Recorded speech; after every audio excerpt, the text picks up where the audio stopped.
नमस्कार, मैं कमलेश कबीर आपका एक बार फिर स्वागत करता हूं इस नए एपिसोड में। आज हम बात करेंगे राहुल गांधी के एटम बम की। तो आखिर में आज राहुल गांधी ने एटम बम फोड़ ही दिया। लेकिन क्या वाकई में ये एटम बम फटेगा? क्योंकि फोड़ने की पूरा प्रयास किया।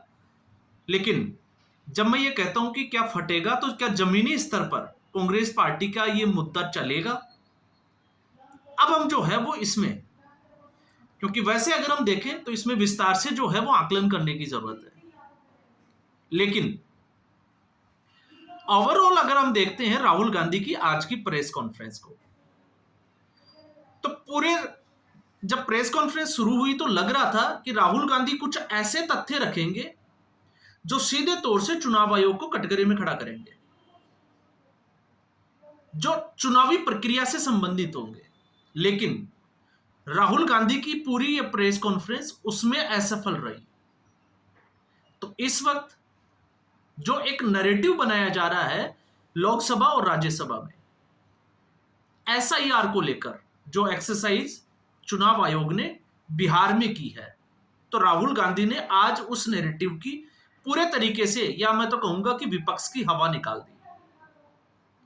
एक दो दिन में जो है वो बहुत सारी चीजें निकल कर आएगी, हम भी इंतजार करेंगे और तब हम इन चीजों के ऊपर बात भी करेंगे। अब उस एसआईआर के जो एक्सरसाइज थी, उस नैरेटिव की हवा कैसे निकाली, पहले हम उसको समझते हैं थोड़ा सा।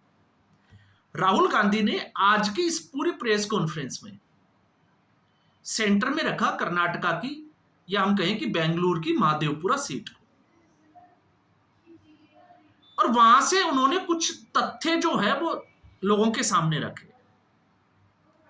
अब एक तरीके से अगर आप इसको देखते हो तो राहुल गांधी की जिस भी टीम ने ये रिसर्च किया है वो वाकई में जो है वो काबिले तारीफ है। ऐसे रिसर्च के लिए जो है वो बहुत मेहनत की जरूरत होती है। तो अगर हम इसमें ये कहें कि नहीं, ये रिसर्च ही गलत है, नहीं, राहुल गांधी ने जो आंकड़े तथ्य रखे, मैं ये कह सकता हूं कि उन्होंने जो आंकड़े रखे वो बिल्कुल सही है। अब आप सोचोगे कि मैं एक तरफ ये कह रहा हूं कि एसआईआर का जो एक्सरसाइज है उस नैरेटिव की हवा निकाल दी, तो एक तरफ मैं ये कह रहा हूं कि ये बिल्कुल जो है वो सही है। तो ये बिल्कुल सही कैसे है? तो पहले हम राहुल गांधी की उस प्रेस कॉन्फ्रेंस से कुछ चीजें जो निकल कर आई, हम उसकी बात करते हैं। जैसे राहुल गांधी ने बताया 5 टाइप्स ऑफ जो है वो वोट चोरी करने के 5 तरीके। पहला उन्होंने बताया डुप्लीकेट वोटर्स, जिसकी संख्या जो है वो लगभग 11,965। इसके अलावा फेक एंड इनवैलिड एड्रेस, तो एक तो हो गया फर्जी वोटर की हम बात कर रहे हैं, और दूसरा जिनका एड्रेस ही जो है वो गलत था, इनवैलिड था, तो उनकी रिसर्च टीम वहां गई होगी।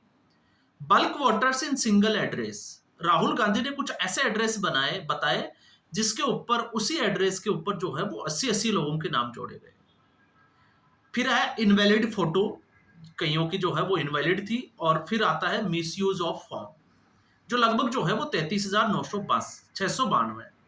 तो इस तरीके से राहुल गांधी ने जो आंकड़ा रखा वो था 1,02,50 का।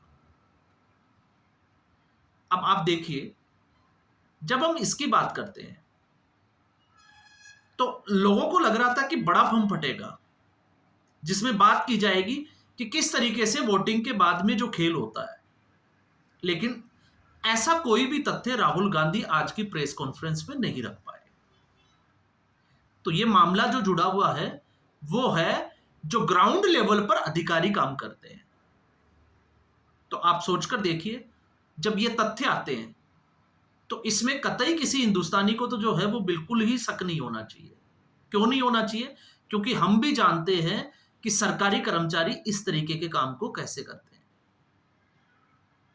आपको पता ही होगा, क्योंकि जितने भी जो सरकारी कर्मचारी, क्योंकि ज्यादातर जो है वो ऐसा चुनाव आयोग जो है वो या तो गवर्नमेंट जो टीचर्स होते हैं उनको देते हैं, और सरकारी कर्मचारी अगर राहुल गांधी ये कहते हैं तो आप देखिए कि वो जो है वो राज्य सरकार के अंडर में आते हैं। लेकिन खैर, उसमें अगर हम बात करेंगे तो फिर ये मुद्दे से भटकने वाली बात होगी कि हम जो है वो मुद्दे से भटक जाएंगे। तो सरकारी कर्मचारी इस तरीके की जो है वो कार्रवाई, आपको पता है, जिसको हम बोलते हैं ना अपनी लोकल लैंग्वेज में कि कारस्तानी जो है वो करते ही हैं। तो इसमें कुछ भी गलत नहीं है। पक्का राहुल गांधी ने जो आंकड़े रखे होंगे, ये रखे हैं, मैं उससे जो है वो 100% सहमत हूं। क्योंकि ऐसे लोग भी होते हैं जो बिना किसी जगह पर जाए हुए जो है वो बैठे बैठे ओके करते रहते हैं और उनका काम चलता रहता है। तो किसी की फोटो नहीं लगी होगी, एक ही एड्रेस डाल दिया होगा, किसी का जो है वो 3-3 4-4 जगह भी होगा, उसका तर्क जो है वो हम तर्क जरूर दे सकते हैं, क्योंकि अर्बन सीटों में ये सबसे ज्यादा देखा जाता है। क्योंकि एड्रेस में, या हम जिसकी बात करें, जैसे राहुल गांधी ने बात की कि एक ही व्यक्ति के जो है वो 4-4 जगह, तो इसमें आपने देखा होगा, जैसे मैं ये बात करता हूं अर्बन सीटों की, तो अर्बन सीटों में ज्यादातर जो किराएदार रहते हैं, तो वो कभी जो है वो एक कॉलोनी से दूसरी कॉलोनी में, कभी जो है वो और कहीं जाके शिफ्ट हो जाते हैं, और इस वजह से जो है वो उनकी कॉन्स्टिट्यूएंसी जो है वो चेंज हो जाती है, कई बार उनका बूथ ही चेंज हो जाता है। तो इसमें जो है वो कतई कोई शक नहीं होना चाहिए। लेकिन फिर सवाल खड़ा होता है कि आखिर इसका संशोधन क्या है, आखिर इसमें सुधार कैसे लाया जा सकता है। तो इसमें सुधार लाया जा सकता है कि ऐसे वोटर्स को जो है वो चिन्हित करे, और चिन्हित करके उनके ऊपर जो है वो एक्शन ले।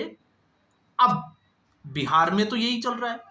तो बिहार में जितने भी जो 65 लाख वोटर थे, जिसका डेटा जो रखा गया, जिसमें से आपको पता ही होगा 22 लाख के आसपास जो है वो वोटर मृतक पाए गए। तो क्या उनका नाम नहीं हटना चाहिए?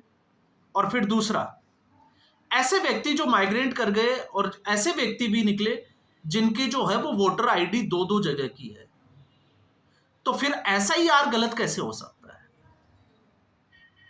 अगर चुनावी प्रक्रिया में हम इस प्रक्रिया के ऊपर सवाल खड़े करते हैं, तो फिर इसका समाधान क्या है? तो इसका समाधान तो फिर SIR है। तो फिर एक तरीके से जो है वो SIR का समर्थन करना चाहिए। तो फिर SIR का समर्थन जो है वो क्यों नहीं किया जा रहा? उसके खिलाफ कांग्रेस पार्टी और विपक्षी दल जो है वो सुप्रीम कोर्ट क्यों पहुंचे? अब आप सोचकर देखिए। तो यहां पर राहुल गांधी की प्रेस कॉन्फ्रेंस, जो तथ्य थे, हम एक बार के लिए जो है वो उनको सही मानते हैं। क्योंकि मुझे, जब मैं इसकी बात कर रहा हूं कि क्यों सही मानते हैं, तो वो सही इसलिए मानते हैं क्योंकि भारत में आप देखोगे भ्रष्टाचारी, कामचोरी कर्मचारियों में किस तरीके की है, हर व्यक्ति को पता है। तो ऐसा कुछ हुआ होगा, इससे जो है हम डिनाई भी नहीं कर सकते। लेकिन फिर SIR में जो चीजें चल रही है वो इसी को तो रोकने की चल रही है। तो फिर इसको रोका कैसे जाएगा? अगर आप SIR का विरोध कर रहे हो और आप ये कहते हो कि SIR की एक्सरसाइज नहीं होनी चाहिए, तो फिर तो SIR की एक्सरसाइज होनी चाहिए। जिनके जो है वो मतदाताओं के सूची में नाम जोड़े जाते हैं, तो उनको वेरीफाई करना जरूरी है कि मतदाता कहां से है। तो यहां पर एक तरफ राहुल गांधी का जो, जिसको हम कहें कि तथ्य, और दूसरी तरफ SIR का नैरेटिव।